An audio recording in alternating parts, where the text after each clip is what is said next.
하루는 예수님께서 이 성전에 계시다가 성전으로 나가실 때 이 제자 중에 한 사람이 예수님한테 이렇게 물어보았습니다. 이 성전을 가리키면서 주님, 이 돌들이 어떻게 되며 이 건물이 나중에 어떻게 되겠습니까? 다시 말해서 주님, 이 성전이 나중에 어떻게 되겠습니까? 라고 물어보았던 거예요.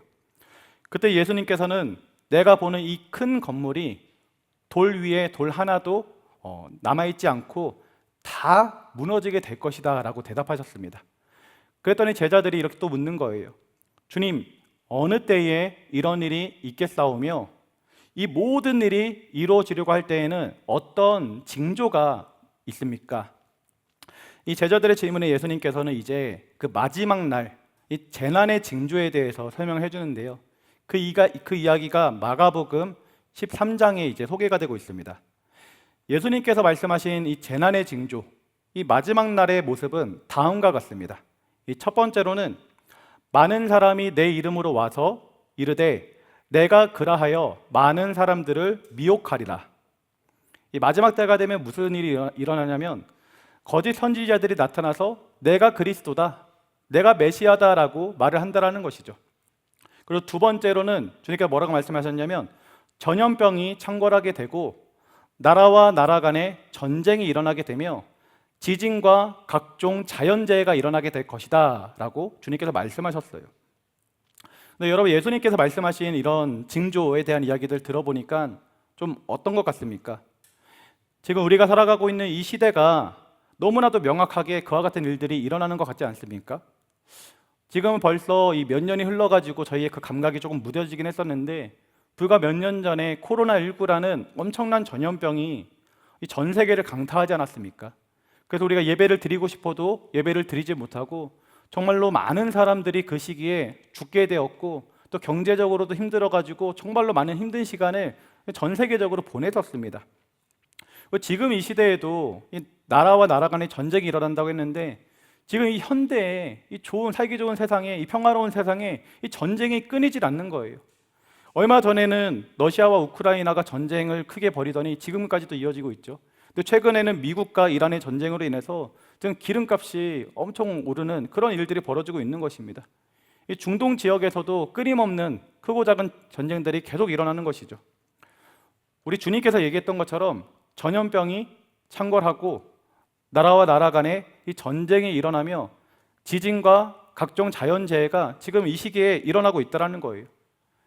그리고 거짓 선지자들이 나타난다라고 하는데 우리나라만 봐도 어떻습니까? 이 JMS 정명석, 신천지, 우리 청년분들 중에 신천지 없으시죠? 신천지, 또 통일교, 그리고 구원파, 여호와의 증인 등 수많은 이단들이 지금 활개를 치고 있는 거예요.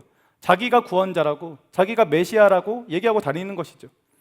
이런 것들을 보다 보면요, 이게 명확해지는 것이 있는데, 지금 우리가 살아가고 있는 이 시대가 마지막 때이구나. 주님께서 말씀하신 그 재난의 때, 이 마지막 때가 지금 우리가 살아가고 있는 이 시대이지 않은가, 이런 생각을 하게 되는 것입니다. 물론 여러분, 지금이 정말 정확하게 마지막 때다, 주님께서 오실 날이 정말 얼마 남지 않았다라고 정확하게 우리가 맞출 수는 없습니다. 예언할 수는 없습니다. 그러나 이 전 세계가 돌아가는 상황이나 지금 우리가 살아가고 있는 이 시대의 이 악함을 볼 때 정말 주님께서 오실 날이 얼마 남지 않았구나, 지금 우리가 살아가고 있는 이 시대가 정말로 마지막 시대, 악한 시대이구나라는 것을 우리가 느끼게 된다는 것이죠.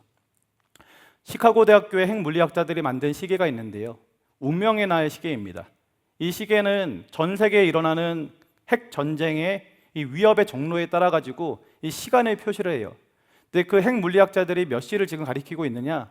23시 57분, 또 23시 58분을 가리키고 있다라는 것이에요. 저희 집 앞에 철쭉이 많이 펴 있는데요. 여러분들 철쭉꽃 아십니까? 아직 관심 없을 나이일 수도 있는데 이 봄 되면 철쭉이라는 꽃이 핍니다. 근데 이 꽃이요, 몇 주 전만 해도 활짝 펴가지고 굉장히 예뻤어요. 근데 이번 주에 보니까 대부분이 져가지고 시들시들해져 있더라고요. 우리가 매년마다 보는 예쁘게 피는 이 벚꽃도 때가 되면 폈다가 때가 되면 지지 않습니까? 여러분, 이처럼 시작이 있으면요, 끝이 있다라는 거예요. 꽃은 피게 되면 결국엔 지게 되어 있습니다. 우리 사람의 인생도 마찬가지예요. 우리 사람이 태어나게 되면 언젠가는 죽게 되어 있다라는 것이에요. 이 세상도 마찬가지입니다. 이 세상에 시작이 있었다라면 이 세상에 끝이 있다라는 것이죠. 하나님께서 만드셨던 이 아름다운 세상도 결국에는 끝이 있다라고 하나님께서 말씀하셨고, 그렇게 하나님께서 만들어 놓으셨고 계획해 놓으셨다라는 거예요. 근데 성경은 지금 우리가 살아가고 있는 이 시대가 마지막 때와 가깝다라고 우리에게 말씀을 해주고 있는 것이죠. 여러분, 마지막 때의 특징은 무엇입니까? 마지막 때의 특징은 그 마지막 날이 언제인지를 알 수 없다라는 것이에요. 그래서 마태복음 24장 36절에서는 주님께서 이렇게 말씀하셨습니다. 그 날과 그때는 아무도 모르나니 오직 아버지께서 아시느니라. 44절에서는 생각하지 않은 때에 인자가 오리라 라고 말씀하셨습니다. 지금 우리가 예배드리고 있는 이 순간에도 우리 예수님께서 재림할 수도 있는 것이고요, 우리가 오늘 하루를 보내고 밤에 잠자는 순간에 우리 예수님께서 오실 수도 있는 것이고, 내일 또는 한 주일 뒤에, 몇 달 뒤에, 몇 년 뒤에 올 수 있다는 것입니다. 그래서 중요한 것이 무엇이냐면, 우리가 그날이 언제인지를 맞추는 것이 중요한 것이 아니고, 그날이 언제인지는 우리가 알 수는 없는데 그날이 오기까지 우리가 신앙인으로서 어떻게 살아가야 하는가, 우리가 어떤 자세로 이 마지막 때를 살아갈 것인가, 이것이 중요하다라는 것이죠. 여러분, 마지막 때를 살아가는 우리 어떤 모습으로 살아가야 하겠습니까? 마지막 때를 사는 우리들 어떤 자세를 취해야 할까요? 오늘 주님께서 우리에게 하시는 말씀은 이렇습니다. 깨어 있으라. 마지막 날이 언제인지 알지 못하니 깨어 있으라. 여러분, 깨어 있어야 하는 것이에요. 마지막 시대를 사는 우리들 깨어 있어야 한다라는 것입니다. 마태복음 25장을 보면 이 10명의 처녀가 등장하거든요. 이 10명의 처녀는 이제 신랑이 오기를 기다렸다가 신랑이 오면 저 혼인잔치에 들어가려고 기다리고 있는 처녀들이었습니다. 근데 그 중에 5명은요, 기름과 함께 등불을 준비했는데요, 이 5명은 등불만 준비했던 거예요. 이 신랑이 빨리 오기로 약속이 되는지 모르겠는데 이 신랑이 더디 왔던 거예요. 예정보다, 예상했던 시간보다 신랑이 더 늦게 오게 되었던 거죠. 그러니까 등불만 준비했던 이 5명의 처녀들의 그 등불이 그 안에 있는 기름이 다 달아가지고 점점 꺼져가는 거죠. 그래서 이 기름 있는 처녀들에게 우리에게 기름을 나눠줘라 라고 했지만, 너희들에게 나눠주었다가 우리 등불도 꺼질까 염려된다, 차라리 빨리 가서 사와라 라고 해서 이 5명의 처녀들이 기름을 사러 갔습니다. 근데 하필 그때 신랑이 오게 되었던 것이죠. 그래서 기름과 함께 등불을 준비했던 5명의 처녀들은 신랑이 왔을 때 신랑과 함께 혼인잔치에 들어갔지만, 기름을 준비했던 5 처녀들은 기름을 사서 돌아와서 보니까 자기와 함께 기다리고 있던 처녀들 다 온데간데 없이 안 보이고, 신랑은 아무리 기다려도 오지도 않고, 저기 혼인잔치의 문을 보니까 그 문이 이미 굳게 닫혀 있었던 그런 결과를 맞아보게 되었던 것이죠. 우리 예수님께서 이 예화를 들으면서 뭐라고 말씀하셨냐면 깨어 있으라 라고 말씀하셨습니다. 그날이 언제인지 알지 못하기 때문에 깨어 있으라고 말씀하였던 것이죠. 여러분, 우리는 이 마지막 때를 사는 주님의 자녀들로서 깨어 있어야 하는 줄 믿습니다. 누가복음 17장 26절과 27절에 보면 깨어 있지 못한 자들의 그 결국의 모습, 나중에 어떻게 되는지를 이제 보여주거든요. 오늘 본문과 조금 관련이 있는 내용입니다. 제가 읽어드릴게요. 노아의 때에 된 것과 같이 인자의 때도 그러하리라. 노아가 방주에 들어가던 날까지 사람들이 먹고 마시고 장가들고 시집가더니 홍수가 나서 그들을 다 멸망시켰으며. 여러분, 노아가 배를 만들고 비가 오기까지 몇 년이 걸린 줄 아십니까? 정확히는 알 수 없는데요, 대략 100년 가까이 걸린 것으로 판단하고 있습니다. 그런데요, 그때까지 이 노아를 제외한 나머지 사람들이 그때가 마지막 때인 것을 알지 못했다라는 거예요. 조금 있으면 이제 비가 내려가지고 온 인류가 멸망을 당할 건데, 자기도 죽고 자기의 가족들도 죽고 내가 가진 재산이 다 사라질 텐데, 그것을 알지 못하고 그 시대 사람들 그저 먹고 마시고 장가가고 시집가고 그냥 자기 삶을 사는데 바빴다라는 것입니다. 깨어있지 못한 모습인 거죠. 그 후에 이어지는 이 노세 시대에 대한 이야기도 마찬가지입니다. 노세 시대에도 사람들이 먹고 마시고 사고 팔고 심고 거두고 집을 지었다라고 말합니다. 그런데 롯이 그 소돔 땅을 나오게 되었을 때 하늘에서 불과 유황이 떨어져 가지고 그 땅을 멸망시켰다라는 것이죠. 그때가 멸망의 때인 것을 알지 못한 채 그 땅의 사람들도 이 세상 살아가기에 정신없이 바빴다라는 것입니다. 그런데 여러분, 우리의 모습 가운데도 이러한 모습이 있을 수 있다라는 것이에요. 지금이 마지막 때인데, 지금이 주님 재림하실 그 마지막 때인데, 그래서 23시 57분을 가리키고 있고 23시 58분을 가리키고 있으며 조금 있으면 23시 59분이 되고 24시가 되어서 이 세상이 멸망할 수도 있는데 우리가 깨어있지 못한 모습으로 살아가고 있지는 않습니까? 등불과 함께 우리가 기름을 준비하고 깨어 있어야 할 텐데 이 성령의 기름, 은혜의 기름을 준비하고 깨어 있어야 할 텐데 깨어 있지 못하고 이 세상 가운데 치우쳐서 그저 하루하루의 삶을, 내 삶을 살아가고 있지는 않습니까? 여러분, 여러분들의 삶을 돌아보시기 바랍니다. 나는 과연 깨어 있는가? 나는 과연 기름을 준비하고 있는가? 지금 이 세상에 종말이 임하여서 죽게 된다라면 나는 과연 하나님 앞에 떳떳하게 설 수 있는가? 여러분 스스로 질문해 보시기 바랍니다. 그러면 여러분, 깨어있는 모습은 어떤 모습일까요? 깨어있다라는 것은 우리의 이 영적 감각이, 이 영적인 것이 살아있는 것을 말하는 것이에요. 그래서 하나님 아버지의 마음이 무엇인지, 하나님께서 이 원하시는 뜻이 무엇인지를 분별할 줄 아는 것입니다. 그리고 지금 이 시대가 얼마나 악한 시대인지를 깨닫고 하나님 아버지의 그 마음과 뜻을 품고 살아가는 것이죠. 그냥 이 세상 가운데 치우쳐서 먹고 마시고 장가들고 시집가고 사고팔고 하는 그런 나만의 인생이 아니라 삶의 우선순위를 우리 하나님께 두고 하나님과 관계를 맺으며 하나님을 위해서 살아가는 사람, 그 삶이 바로 깨어있는 사람의 모습이 된다는 것입니다. 오늘 우리가 읽었던 본문은 그렇게 깨어있었던 한 사람, 바로 노아의 모습을 우리에게 보여주고 있는 것이에요. 이 땅에 포악함이 가득했습니다. 그래서 하나님께서는 더 이상 이 세상을 두고 볼 수 없었어요. 죄악이 너무나도 가득한 땅을 바라보면서 내가 이 세상을 진멸해야겠다. 그리고 다시금 이 세상을 새롭게 시작해야겠다라고 결단하셨습니다. 이 장면에서 모든 사람이 죽게 되는데요, 유일하게 단 한 사람, 노아와 그리고 노아의 가족들이 죽지 않고 살아나게 됩니다. 노아는 왜 온 인류가 심판받는 그 순간에 죽지 않고 노아와 그 가족들은 살아날 수 있었을까요? 창세기 6장 8절 말씀을 보면 이렇게 기록되어 있습니다. 그러나 노아는 여호와께 은혜를 입었더라. 여러분, 노아가 구원받을 수 있었던 이유는 다른 것이 아닙니다.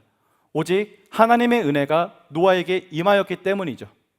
하나님의 은혜가 임하였기 때문에 노아는 그 마지막 때에 구원받을 수 있었던 것입니다. 이 은혜는요, 사실 공짜로 주어지는 것이에요. 노아가 하나님께 잘해서, 노아가 의로워서 이 은혜를 받은 것이 아니죠. 하나님께서 부어주시는 은혜입니다. 근데 이 은혜는요, 우리에게도 임한 은혜입니다. 왜냐하면 여기 있는 여러분들, 우리들이 예수님을 믿고 이미 구원받은 하나님의 백성이 되었기 때문입니다. 여러분, 예수님 믿으십니까? 예수님께서 나의 죄를 대신하여 십자가에 지심으로 내 죄가 사함 받았음을 여러분들 믿으십니까? 그렇다면 우리는 이 죄의 문제로부터 자유함을 받은 하나님의 구원받은 백성이 되는 것이에요. 우리에게 여전히 이 죄의 속성이 남아있고 이 죄된 모습이 남아있지만 그럼에도 불구하고 우리는 구원받은 하나님의 백성이 된다라는 것입니다. 이처럼 노아도 하나님의 은혜를 입었기 때문에 구원받을 수 있었고요, 우리도 하나님의 은혜로 구원받은 주의 백성이 되었습니다. 그런데 노아에게는 또 하나의 은혜가 더 있었습니다. 그게 무엇이냐면 구원을 이루게 하는 은혜가 이 노아에게 있었던 것이에요. 무슨 말이냐면 노아가 하나님의 그 선택을 받아서 구원받은 주님의 백성이 되었지만 여전히 노아는 그 땅에 남아서 그 삶을 살아내야 했다라는 것입니다. 그 세상 어땠나요? 죄악이 가득한 세상이었죠. 마지막 때였습니다. 세상 사람들은 노아를 바라보면서 조롱하고 비웃었을 것이에요. 노아가 얼마나 외로웠을까요? 얼마나 고독했을까요? 신앙적으로는 얼마나 힘들었을까요? 너무나도 힘들었을 것입니다. 그런데요, 노아는 끝까지 그 사명을 잘 감당하였던 것이에요. 그래서 오늘 본문에 노아는 여호와께서 자기에게 명하신 대로 다 준행하였더라라고 말하고 있는 것이죠. 노아는 어떻게 그 마지막 때를 살아가면서, 그 악한 시대를 살아가면서 수많은 사람들의 조롱과 멸시를 받으면서도 그것에 개의치 아니하고 하나님께서 명령하신 그 모든 사명을 다 준행할 수 있었을까요? 여러분, 지금도 우리가 신앙인으로서 이 세상 살아가는 거 쉽지 않지 않습니까? 근데 노아 시대 때는 그것이 더 쉽지 않았을 것이에요. 그럼에도 불구하고 노아는 어떻게 그 어려움의 시기를 잘 견디고 극복하면서 하나님께서 하러 가신 이 명령을 잘 행할 수 있었냐? 이 질문입니다. 노아가 그렇게 할 수 있었던 이유는 무엇이냐? 노아가 그 힘든 시기를 이겨낼 수 있었던 이유는 무엇이냐? 하나님의 은혜가 노아에게 있었기 때문입니다. 노아에게는요, 하나님과 날마다 동행하며 하나님의 그 임재 가운데 살아가는 그 은혜가 있었다라는 거예요. 하나님의 임재, 하나님의 사랑, 하나님의 축복, 하나님께서 베풀어 주시는 은혜가 이 노아 가운데 있었다라는 것이죠. 그 은혜가 이 세상을 이길 힘이 되어서 노아로 하여금 끝까지 포기하지 않고 그 모든 사명을 감당하게 했다라는 것입니다. 여러분, 우리도 노아처럼 마지막 때를 살아가고 있습니다. 이때 우리에게 있어야 될 것이 무엇이냐면 하나님의 은혜가 우리 가운데 있어야 하는 것이에요. 하나님의 은혜가 우리 가운데 있어야지만 우리도 이 마지막 때에 깨어서 살아갈 수 있는 것입니다. 하나님의 은혜가 있어야지만 우리도 이 마지막 때에 하나님의 은혜로 구원받을 수 있다는 것이에요. 하나님의 은혜가 있어야지만 이 세상을 우리가 이길 힘이 우리 가운데 주어진다라는 것입니다. 아까 10처녀의 비유 가운데 5명의 처녀들은 이 기름을 함께 준비하지 않았습니까? 여러분, 그 기름이 무엇일까요? 바로 우리를 깨어있게 만드는 성령의 기름, 바로 하나님의 은혜인 것입니다. 마지막 때 깨어있기 위해서는 성령의 기름 부으심, 성령의 충만함, 바로 하나님의 은혜가 우리 가운데 있어야 한다라는 것이에요. 근데 문제는 무엇이냐면 은혜가 끊어진 사람들이 너무나도 많다라는 것입니다. 예배를 드려도요, 은혜를 못 받는 거예요. 찬양을 불러도 은혜가 없는 것입니다. 기쁜 찬양을 부르면 기뻐해야 되고 힘이 되는 가사의 찬양을 부른다면 힘이 나야 되는데 찬양을 아무리 불러도 그 찬양의 은혜가 없는 것이에요. 설교를 들으면 때로는 나를 향한 하나님의 마음을 발견하고 때로는 말씀의 도전을 통해서 이 가슴이 찔리기도 하고 그래서 새로운 결단이 있어야 하는데 그런 은혜가 없는 것입니다. 기도를 하면 하나님의 그 세밀한 음성 가운데 감사의 눈물, 회개의 눈물, 애통의 눈물이 나야 되는데 그래서 기도를 통해서 하나님 아버지의 마음을 깨닫고 주의 뜻대로 살아가려고 열심히 노력하며 살아가야 되는데 아무리 기도를 해도 기도가 되지 않고 은혜가 우리 가운데 없는 것이죠. 사랑하는 우리 청년 여러분, 여러분들에게 은혜가 있으십니까? 찬양을 부를 때, 말씀을 대할 때, 기도할 때 하나님께서 여러분에게 부어주시는 은혜가 있으십니까?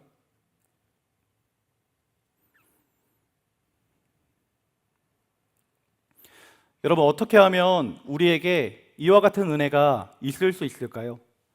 은혜가 있어야지만 이 마지막 때를 살아가면서 하나님의 자녀답게 깨어서 살아갈 수 있을 텐데 어떻게 해야 우리가 이 은혜를 소유한 자들로 은혜 가운데 깨어서 살아갈 수 있을까요? 조금 전에 여러분들한테 은혜가 있냐라고 물어봤지만 사실 그 누구보다 은혜가 없는 사람이 바로 저희입니다. 제 안에 선한 것이 하나도 없는 거예요. 은혜가 이 제 안에서는요 올라올 수가 없는 것입니다. 제 안에 무엇이 가득하느냐? 이 은혜가 없고요 악한 것이 가득해요. 세상적인 생각, 이 세상을 사랑하는 마음, 편하고자 하는 육신의 정욕, 이런 것들이 제 안에서 살아 숨쉬는 거예요. 그래서 가만히 있으면요 그냥 세상을 살아갈 때에는 저에게 은혜가 없는 것입니다. 그런데 제가 은혜가 있을 때가 있어요. 언제냐면 바로 사역을 할 때입니다. 여러분들을 만나서 신방하면서 함께 대화를 나눌 때, 여러분들과 함께 금요일이 되어서 금요청년 기도 모임 때 함께 기도할 때, 그리고 주일이 되어서 여러분들과 함께 이렇게 예배할 때, 이때만큼은 하나님의 은혜가 있다라는 것이에요. 무슨 말이냐면 하나님의 일을 할 때 그때 하나님의 은혜가 주어졌다라는 것입니다. 왜 그런가요? 우리가 하나님의 일을 할 때 하나님께서 함께 해주시고 하나님께서 기름 부어주시기 때문에 그때 우리에게 은혜가 임하는 것입니다. 하나님과 관계를 맺고 하나님의 일을 묵묵하게 하니 하나님께서 은혜를 주시는 것이죠. 오늘 본문에 노아에게 은혜가 임했던 이유도 노아가 하나님의 일을 계속 하였기 때문입니다. 노아가 하나님과 관계를 맺고 하나님의 일을 묵묵히 하면서 방주를 만들었기 때문에 하나님의 지속적인 은혜가 노아에게 임할 수 있었던 것이죠. 지치고 힘들 때면 하나님께서 노아를 위로해 주시고 새 힘을 주셨을 것입니다. 노아가 어떻게 해야 될지 방법을 알지 못할 때 하나님께서 나타나서 노아에게 은혜를 주시면서 지혜를 허락해 주셨을 것이에요. 이와 같은 그 하나님의 은혜, 하나님의 사랑이 노아의 삶에 있었기 때문에 노아는 그 100년의 세월을 끝까지 견디면서 그 사명을 완수할 수 있었던 것이죠. 그래서 여러분, 우리가 언제 하나님과 동행할 수 있고 우리가 언제 하나님의 임재 안에 거할 수 있느냐, 우리가 언제 하나님으로부터 은혜를 받아서 이 은혜 가운데 거할 수 있느냐, 바로 우리가 하나님의 일을 할 때 가능하다라는 것입니다. 우리가 하나님의 일을 할 때 하나님께서 우리 가운데 역사해 주십니다. 하나님께서 우리에게 힘을 주시고 은혜를 주시고 능력을 주셔서 함께 주시는 것입니다. 여러분, 우리가 누군가를 위해서 일을 한다라는 것 한번 좀 생각해 보시겠습니까? 우리가 누군가를 위해서, 나를 위해서가 아니라 누군가를 위해서 뭔가를 한다라는 데에는 많은 의미가 있습니다. 제가 예전에는 집에서 설거지를 굉장히 잘했거든요. 설거지 뭐 2번, 3번 이렇게 있으면 제가 1번은 할 정도로, 그래도 많이 하는 편이었었는데 요즘에 설거지를 거의 못합니다. 바빠져가지고 저희 아내가 거의 집안 살림 다 하고 있는데요. 그런데 어쩌다가 한 번씩 몸이 피곤하고 저도 지쳐있지만 그럼에도 불구하고 간혹 가다가 제가 설거지를 할 때가 있어요. 그래서 설거지를 하면서 느끼는 게 무엇이냐면 설거지가 이렇게 힘든 것이었구나. 다시 한번 오랜만에 깨닫게 되고요. 아내가 그동안 혼자서 뭐 하루에 2번씩 3번씩 설거지를 하면서 참 힘들었겠다 라면서 이 아내가 얼마나 힘들었을지 아내의 마음을 조금 이해하게 되는 것이죠. 여러분, 이런 것입니다. 하나님의 일을 하면 하나님의 마음을 조금이라도 이해할 수 있게 되는 것이에요. 또 제가 이렇게 설거지를 하면 어떻게 되는 줄 아십니까? 제 아내는 피곤할 텐데도 불구하고 설거지를 도와주려고 하는 저희 모습을 보면서 오히려 제 아내는 고마워하고 오히려 저에게 더 다른 것을 잘해주는 것입니다. 그리고 이런 일들이 가정에서 일어나게 되면 남편과 아내의 관계가 더욱더 가까워지는 것이죠. 여러분, 이런 거예요. 우리가 하나님의 일을 한다라는 것, 하나님을 위해서 하는 것이죠. 하나님을 사랑하기 때문에 하나님의 일을 우리가 하는 것입니다. 그렇게 우리가 하나님을 사랑해서 하나님의 일을 하게 되면 우리는 그때 하나님 아버지의 마음이 어떤 마음인지를 깨달을 수 있게 된다는 것이에요. 하나님께서 지금 이와 같은 마음을 가지고 계시는구나. 하나님이 가슴 아파하시는 그곳을 바라보면서 우리도 이제는 함께 가슴 아파할 수 있게 되는 것이고요. 하나님께서 눈물 흘리는 세상을 바라보면서 우리도 하나님 아버지의 마음을 깨달아서 함께 눈물을 흘리게 된다는 것입니다. 언제 그러냐? 우리가 하나님의 일을 할 때 그와 같은 은혜가 임하게 된다는 거예요. 또 우리가 하나님의 일을 할 때 하나님께서는 우리의 그 모습을 보면서 굉장히 기뻐하십니다. 그래서 우리에게 은혜를 베풀어 주시는 거예요. 우리에게 힘이 필요할 때면 힘을 주시는 것이고, 은혜가 필요할 때면 은혜를 주시는 것이고, 위로가 필요할 때면 위로를 주시고, 도움이 필요할 때는 우리를 도와주시는 것입니다.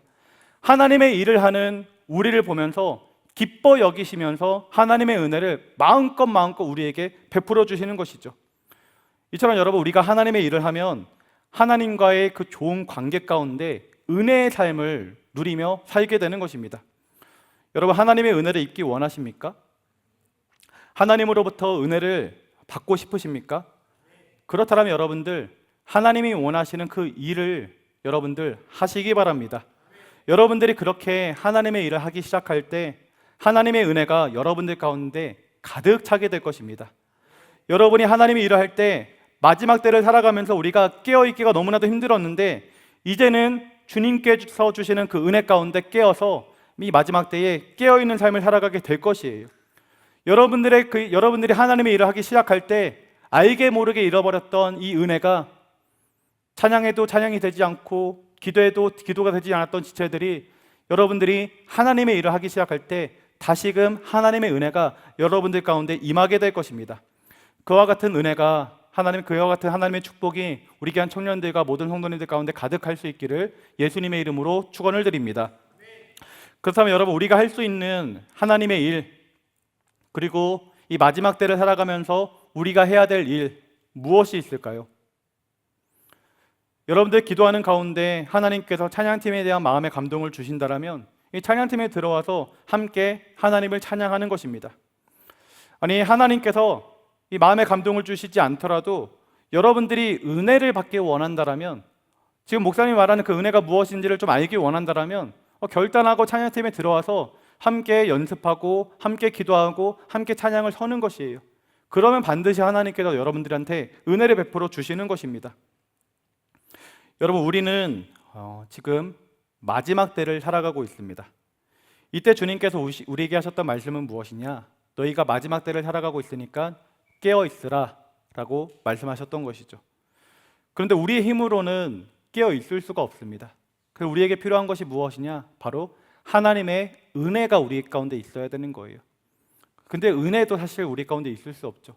그래서 은혜가 우리 가운데 부어져야 되는데 언제 우리에게 은혜가 부어지느냐? 바로 우리가 하나님의 일을 할 때, 하나님을 위해서 우리가 살아갈 때, 먼저 그의 나라와 의를 구하며 하나님을 바라보기 시작할 때, 그때 하나님의 은혜가 우리 가운데 부어진다라는 것입니다. 사랑하는 우리 주의 청년들, 은혜를 사모한다라면 주의 일을 하시기 바랍니다. 하나님이 원하시는 것, 하나님이 기뻐하실 만한 일들을 여러분들 해보시기 바랍니다. 그때 반드시 하나님께서 여러분들에게 은혜를 베풀어 주시고 잃어버렸던 은혜를 회복하게 하여 주시며 그 은혜 가운데 행복하게 살아가게 하는 줄 믿습니다. 특별히 오늘 광고 나간 것처럼 올해 우리 청년대학부는 일본으로 아웃리치 선교를 가게 됩니다. 여러분, 선교는 하나님께서 가장 기뻐하시는 일입니다.